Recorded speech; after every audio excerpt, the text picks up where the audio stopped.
ad collector within Mafia Town. So, that about wraps it up on the Moonjumper. I'd like to give a special thanks to Jonas Karlov for allowing me to use his footage at the beginning of the video, Jenna Brown for answering some of my questions, an anonymous user, of whom I'll credit my name. Oh, my head. What time is it? What year is it? Oh. Uh-oh. Uh-oh. That's not good.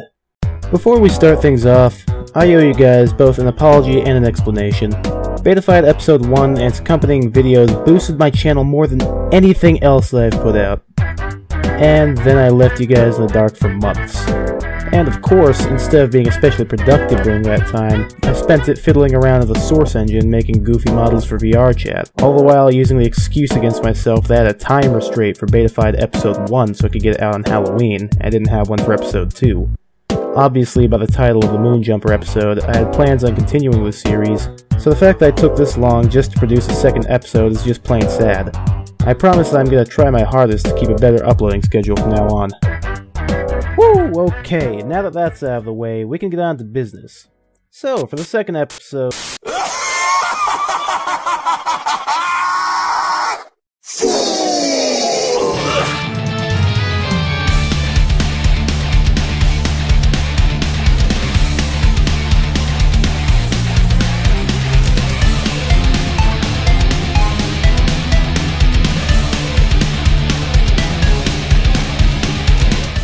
Yep, you read that right. Continuing on from last episode, we're going to be taking a look at another major character from the Subcon Forest, our all-time favorite soul-snatching purple demon ghost thingy, the Snatcher. As I've stated previously, our mission goal with Betafied is to figure out what a given part of a game was and why it got removed by looking at the cut and unused content of the game, as well as footage from previous builds. So let's go ahead and dive right in. First things first, the most obvious places to look are the alpha and beta builds of the game. However, because of how early in development the Subcon Forest was made, we can go further. Here's the first ever footage of the Snatcher that was released by Jonas, which also conveniently explains completely what the Snatcher originally was as a character.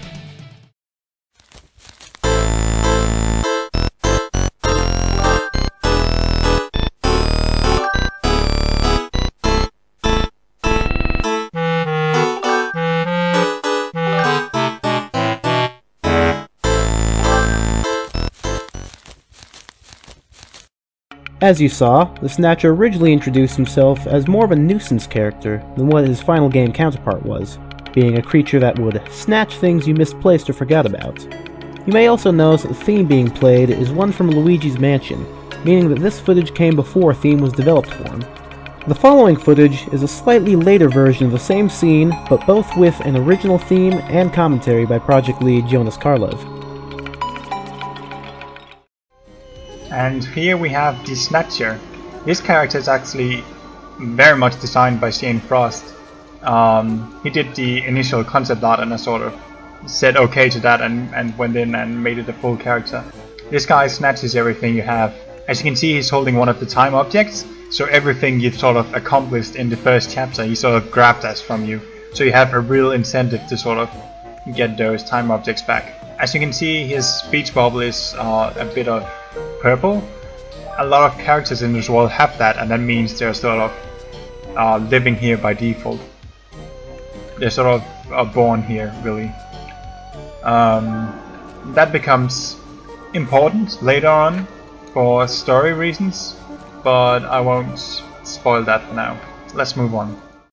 That theme, by the way, is one not found in the final game. It was done by the original composer for A Hat in Time, Eric Gleiser, and is only available in full in the original Chapter 2 trailer for A Hat in Time.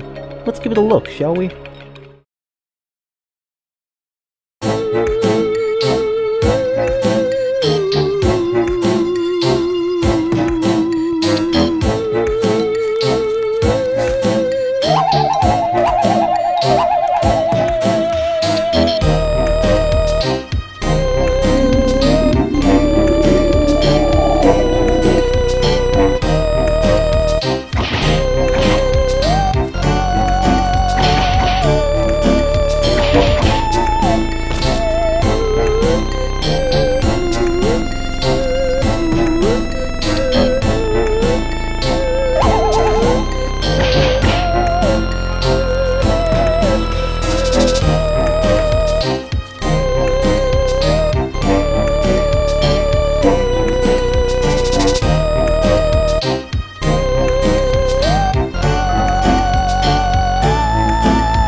Okay, so, there are numerous important things to take a look at in that clip that I just showed. First things first, let's take a look at this scene with the forest spirit seemingly getting captured. This is something that is never seen anywhere in the final game. From the looks of it, some sort of creature, either in the sky or above the spirit, had grabbed hold of it using some sort of cables. Obviously, from the direction it's being attacked from, there's a partial chance that the attacker is our old friend, the Moonjumper, who we know from Jonas's commentary in the first episode did have some malicious intent of trying to trap the player in the horizon with them. However, the more likely explanation to me is that the creature snatching this poor spirit is just that, the Snatcher. Now, the more important part of this trailer comes from these scenes of Hat Kid fighting. Notice how there are dev-textured spikes surrounding the fighting zone when she fights this Mafia spirit and these plant enemies, both of which, by the way, were removed from the final game. Let's compare them with the following footage from the alpha release trailer.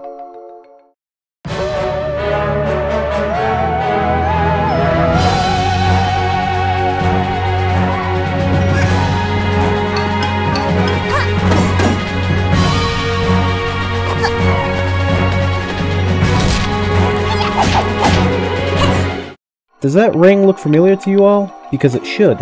Let's take a look at what it's used for in the final game.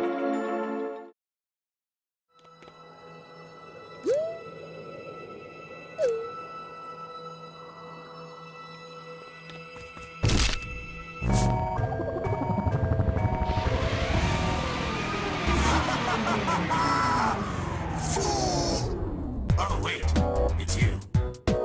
I was kind of expecting a new victim to step in my traps. I've already taken your soul and everything. Have you even completed?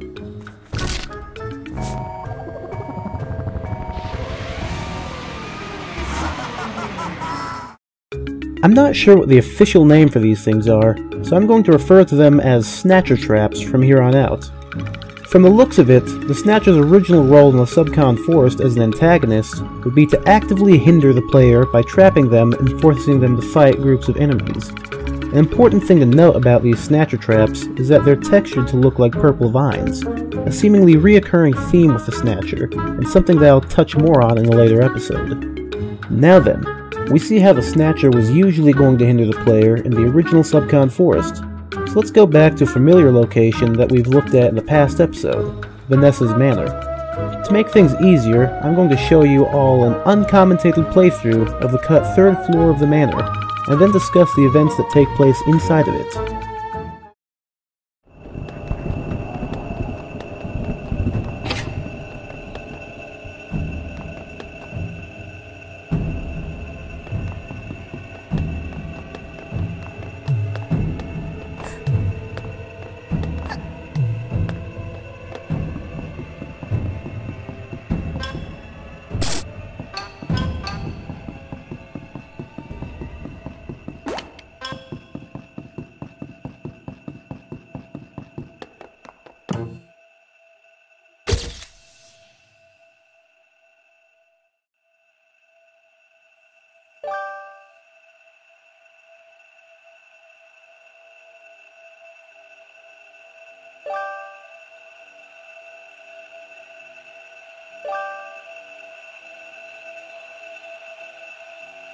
I can hear your footsteps.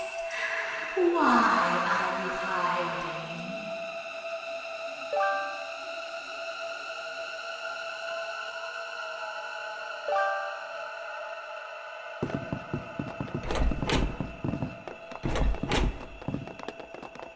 Come on out. We can have some tea.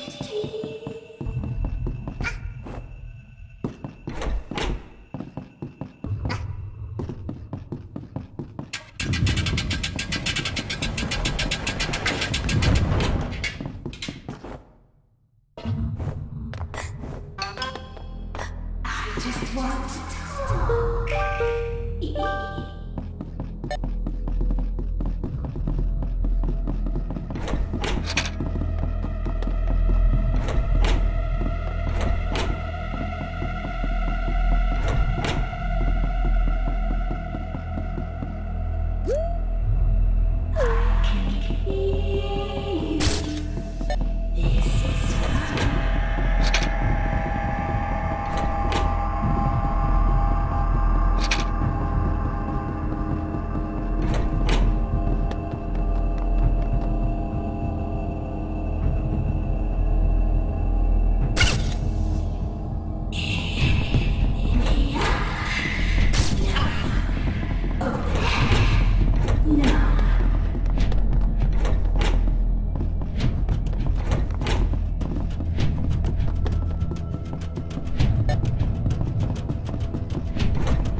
Okay, so, starting things off, we can see the Snatcher's contempt over the Moonjumper, as well as the player.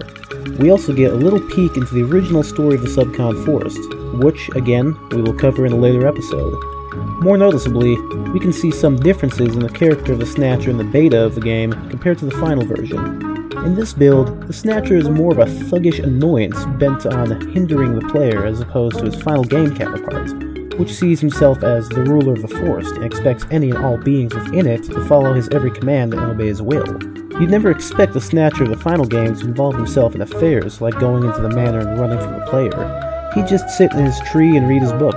It is also worth noting that this Snatcher Hat Kid mixed match is harmed when light hits him, which lines up with the early footage of him when he says that only light can hurt him. In the final game, this danger against him is only implied, as Retail Snatcher says that the fire spirits of the forest are ignoring him because he can't access the rest of his forest, but also mocks them, implying that they can't actually hurt him. As well as this, I'd like to take a listen to his themes in the final game and compare them to the theme composed by Eric Gleiser. You can tell a lot about a character, but what kind of music they have as a theme. Again, because of how early in development Eric Gleiser left, all of his themes are still reminiscent of the earliest builds and concepts of the game. Because of how difficult it is to locate Eric Gleiser's tracks, the only versions of the original Snatcher theme I have are either short previews or taken from gameplay and therefore mixed with game sounds. I'm just going to go ahead and play a short clip and compare it to the final game Snatcher themes.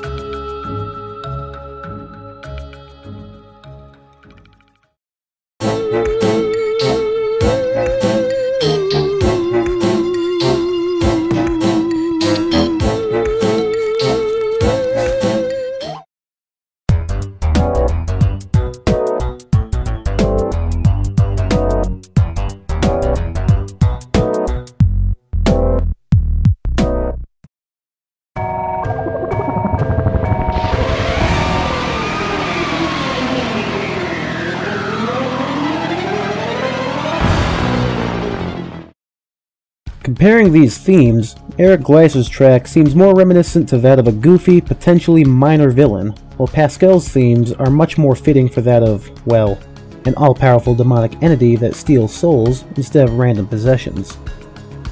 So, now we know what kind of character the original Snatcher was, what he did, and how his interaction with the player was. We've seen him hinder the player through the use of his Snatcher traps, as well as his gameplay within the cut third floor of the manor. Now, usually this is the part where I ask, why was this character cut and what was left over? But, obviously, we're going to have to do things a little bit differently with the Snatcher, because, well, he wasn't cut. He's in the final game. Or is he? Throughout this video, I've spoken about the Retail Snatcher and the Beta Snatcher as two separate entities, and that's because I believe that the only real similarities they have are their name, their appearance, and their desire to control Subcon. When we talk about their personalities and stories, however, Retail Snatcher and Beta Snatcher differ quite greatly. To begin, as we know from the last episode, Retail Snatcher's story was lifted directly from the Moonjumper. With what beta footage and knowledge we have right now, we see no backstory involving the Beta Snatcher. Instead of this, however, we get a full description of what he is himself. Beta Snatcher states that he's the one that snatches lost and forgotten objects as opposed to, well, souls. From this, we can tell that Beta Snatcher was less of a character story-wise and more of a character gameplay-wise. He didn't have a fleshed out backstory, rather, he just had a job to fulfill. A job of snatching things. When the Subcon Forest story was changed and the Moonjumper, the character that did have backstory, was cut, there was a story void left in his place. Because of the need to fill this position of story, the Snatcher had to lose his gameplay mechanics of trapping and snatching in favor of narration and backstory. Therefore, the best way of seeing the Retail Snatcher is looking at him as a sort of Frankenstein, with the attitude, looks, and malicious intents of the Beta Snatcher blended together with a story and narrative of the Moonjumper. In a way, Retail Snatcher himself is half Moonjumper. So, to summarize things, the Snatcher we know today finds his roots in both his pre-release counterpart, as well as his pre-release rival, the Moonjumper. Even though he lost some of his prime features, such as his Snatcher Trap arenas and his intent to snag everything he can get his hands on, he makes up for his personality, and, as his name implies, his snatched backstory from the Moonjumper. So, that about wraps things up. If you'd like to see more content like this, feel free to subscribe. If you want to help me out, don't feel shy to like or share this video, it really does help me out. If you'd like to make a suggestion on another episode I could do, or anything I could do to improve my future videos, feel free to let me know in the comments. Thanks for watching, and I'll see you guys all in the next episode.